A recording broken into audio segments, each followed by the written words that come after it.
Después del diluvio, que los hombres continuaron multiplicándose sobre la faz de la tierra, ellos, al multiplicarse, una parte se quedó donde el arca quedó allí en los montes de Arará y otra parte salió a buscar espacio para habitar y llevar a cabo sus planes. Así que unos obedecían a Dios y otros no. Y este conflicto permanecería a través del tiempo. Porque los hombres que desobedecieron a Dios se sentían incómodos como al ver a aquellos hombres fieles que seguían los mandatos del Señor. Y ellos tenían en sus mentes crear un imperio poderoso y un nombre que los perpetuara a través de las edades.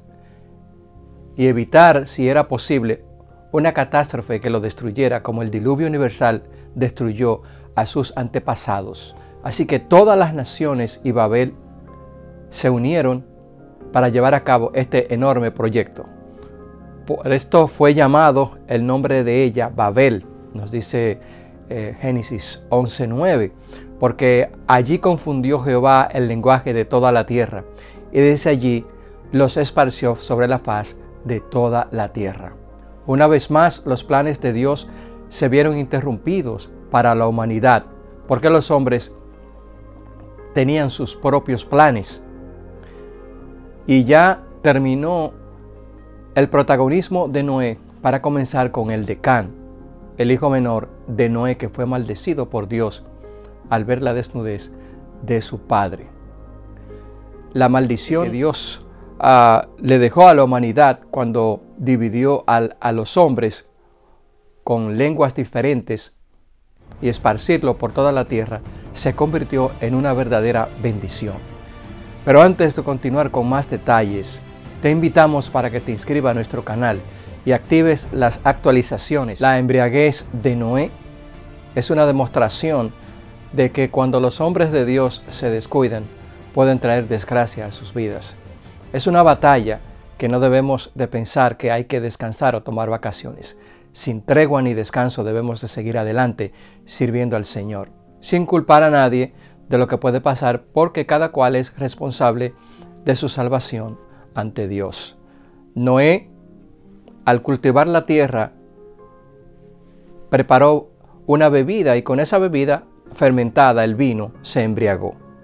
Y entonces, al embriagarse, vuelve a sus raíces adánicas, porque allí, cuando se embriagó Noé en su tienda, se desnudó.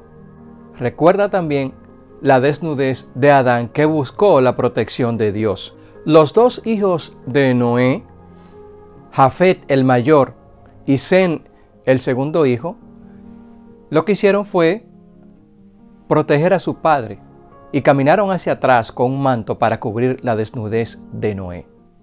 En cambio, cuando Can supo la noticia y su nieto Canaán de lo que le había pasado a su abuelo, posiblemente se burlaron y comentaron con otras personas lo que había pasado. Y de ahí viene entonces la maldición de Noé a su hijo Can. El escenario estuvo hecho de esta manera. Por primera vez se introduce la idea de Can, de la tierra de Canaán. Así que este hijo que fue maldecido y su nieto también, que heredó la maldición de su padre, llegarían a ser una bendición para la humanidad. El protagonismo de Can es trascendental, pues a través de su hijo Canaán se introduce por primera vez el concepto de Canaán, la tierra prometida.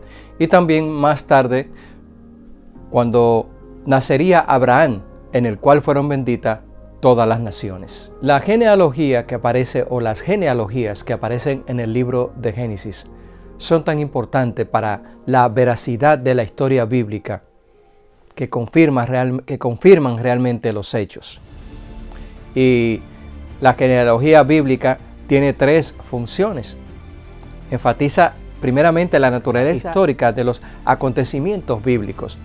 Y en segundo lugar, demuestra la continuidad desde la antigüedad hasta la época contemporánea del autor, que fue Moisés en este caso, estableciendo un vínculo claro entre el pasado y el presente. Genealogía es que nos recuerda la fragilidad humana y el trágico efecto de la maldición del pecado y sus mortíferos resultados sobre todas las generaciones subsiguientes. Noé es ese eslabón no perdido, es ese eslabón de la cadena histórica que sostiene la historia del mundo antediluviano con el mundo postdiluviano.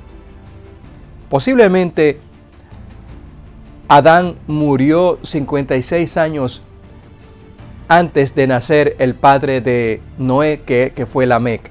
Y todos ellos, los patriarcas, se transmitieron los acontecimientos y hechos importantes que pasaron y que sostuvieron la fe de la gente que servía a Dios, en este caso los patriarcas, como es el caso de Lamec, Noé y después los subsiguientes. Las razones por las cuales los hombres trataron de crear un nuevo imperio, construir una ciudad colosal y crear en medio de ella como símbolo de ese poder humano una torre, fueron muchas.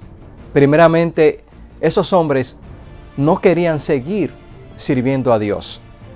Y como hemos visto en temas anteriores, habían dos tipos de hombres sobre la tierra, o hay los que quieren servir a Dios y los que no, pues el hombre tiene libre albedrío de servir sí o no a Dios.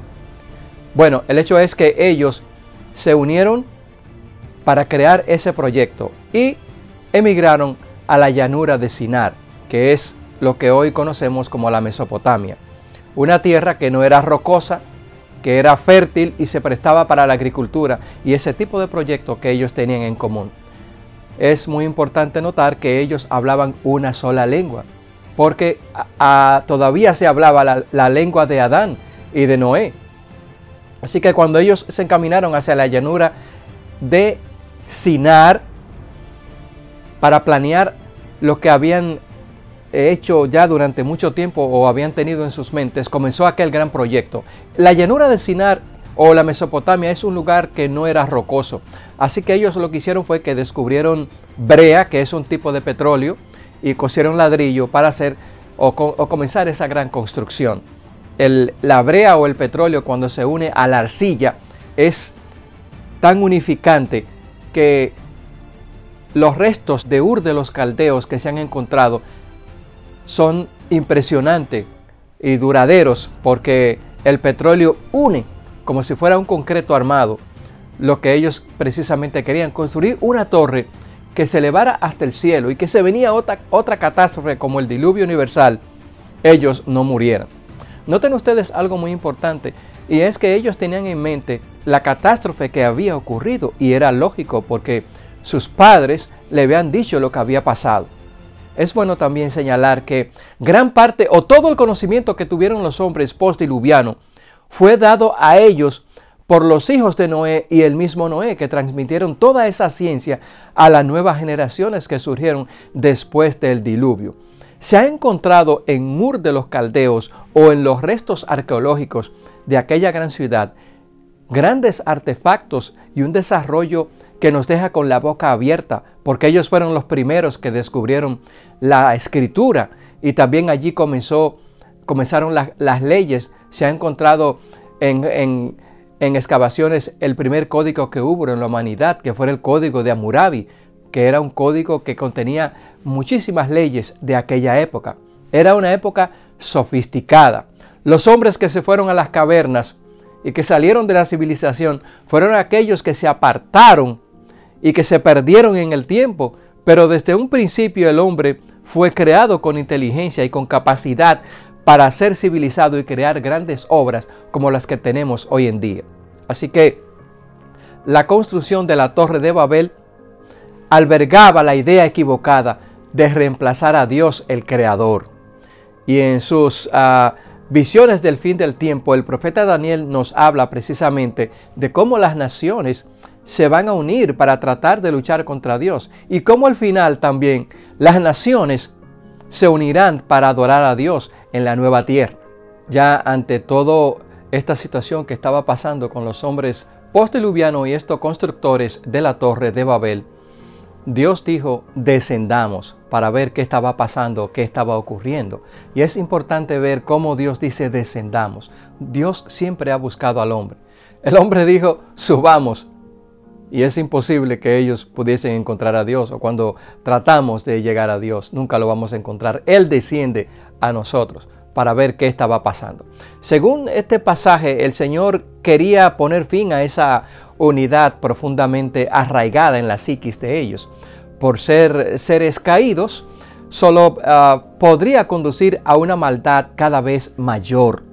Por eso decidió confundir la lengua de ellos, lo que pondría fin a esta estrategia de unificación, porque a través de ese lenguaje único que ellos hablaban, ellos iban a lograr sus fines, y como tal, la obra estaba ya avanzando muchísimo, porque tenían las herramientas, tenían la riqueza para hacerlo, y todo estaba avanzando significativamente. Así que Dios dijo, vamos a ver qué está haciendo el hombre, y por eso dijo que iba a confundir su lenguaje para continuar con ese proyecto, porque Dios le había dicho a Noé que se expandiera por toda la tierra. Fue el mandato que Dios le dio a Noé, no que se quedaran en un solo lugar, porque precisamente ese lugar que ellos trataban de fundar era la idea de Caín. Cuando Dios maldijo a Caín, él contradijo el mandamiento de Dios y fundó una ciudad con el nombre de su hijo Enoc. Y notemos que Dios no quería eso, porque las ciudades son focos de violencia y es donde el demonio tiene más dominio del hombre, en las grandes ciudades. Pero cuando el hombre está en contacto directo con la naturaleza, se le hace más difícil a él engañarnos. El hecho es que Dios confundió la lengua, o la única lengua que se hablaba en aquella época. Y me encanta el estudio que hizo el maestro Atkins de la Universidad de Auckland de New Zealand. Él hizo un estudio científico en el 2011 en el que descubrió que el origen de todas las lenguas que se habla en la humanidad tiene una sola raíz, o viene de una madre, de una sola lengua que se habló en el principio de la fundación del mundo. Así que corrobora lo que dice las Sagradas Escrituras, que los hombres hablaban una sola lengua. Pudo haber sido hebreo, arameo, etc. El hecho es que se hablaba una sola lengua. Y cuando ellos comenzaron allí a hablar diferentes lenguas en el proyecto o en el complejo de Babel, entonces tuvieron que abandonar el proyecto porque hablaban diferentes lenguas y no se entendían entre sí. Así que una vez más Dios de nuevo vuelve a retomar el control de la humanidad para dirigirlos hacia Él y salvarlos nuevamente.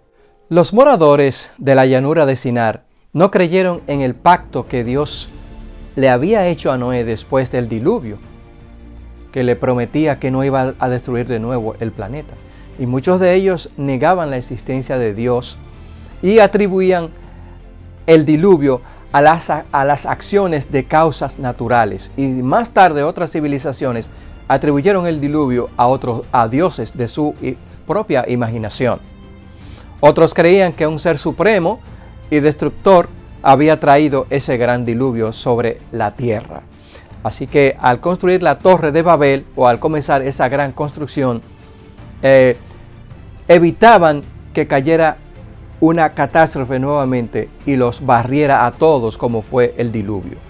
Es bueno señalar que los padres de estos hombres, que fueron Cam, Sem y Jafet, y obviamente Noé, que era el padre de ellos, transmitieron a la descendencia lo que había pasado y de cómo el mundo antediluviano había sido destruido y por qué el enojo de Dios hacia la raza humana. Así que ellos, en su desobediencia, trataron de separarse de Dios, pero el Señor, siempre en su infinita misericordia, veremos que a través de Abraham todas las naciones, aunque se esparcieron, fueron benditas, y de esa descendencia de Abraham nacería el libertador del mundo, que fue Cristo Jesús nuestro Señor. Si te gustó este video, compártelo con tu familia y tus mejores amigos para que ellos también sepan el desenlace de la Torre de Babel.